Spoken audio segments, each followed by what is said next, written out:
વાત ખેડા જિલ્લાની કરીએ। ખેડા જિલ્લામાં સાર્વત્રિક વરસાદ નોંધાયો છે। નડિયાદમાં નીચાણવાળા અનેક વિસ્તારોમાં વરસાદી પાણી ભરાયા છે। પૂર્વ અને પશ્ચિમને જોડતા 3 ગરનાળા પાણીમાં ગરકાવ થયા છે।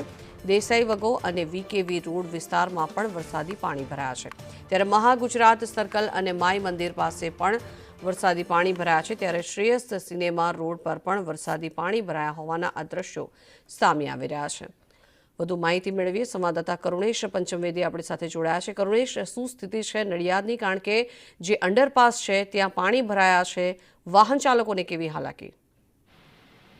જી ઝંખના, ખેડા જિલ્લામાં સાર્વત્રિક વરસાદ હાલ પડી રહ્યો છે।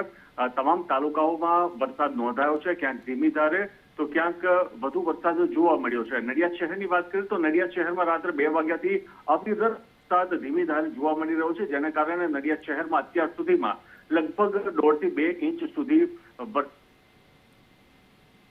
નીચાણવાળા વિસ્તારો છે તેમાં પાણી ભરાઈ ગયા છે।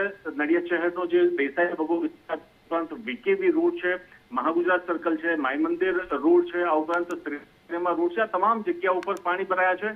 અને નડિયાદના પૂર્વ અને પશ્ચિમ વિસ્તારને જોડતા જે તમામ 3 ગરનાળા છે, શ્રેયસ ગરનાળું, ખોડિયાર ગરનાળું અને માઈ મંદિર ગરનાળું, આ તમામ 3 ગરનાળા હાલ પાણીમાં ગરકાવ થઈ ગયા હોવાથી વાહન ચાલકોને પૂર્વથી પશ્ચિમ ને પશ્ચિમથી પૂર્વમાં આવવા માટે ખૂબ જ તકલીફ પડી રહી છે અને દૂર દૂર સુધી જવું પડી રહ્યું છે। સૌથી વધુ ખેડા જિલ્લાની અંદર વરસાદ કપડવંજમાં, કઠલાલમાં 4 ઇંચથી વધુ વરસાદ નોંધાયો છે। ઝંખના જી, આભાર કરુણેશ સમગ્ર માહિતી બદલ।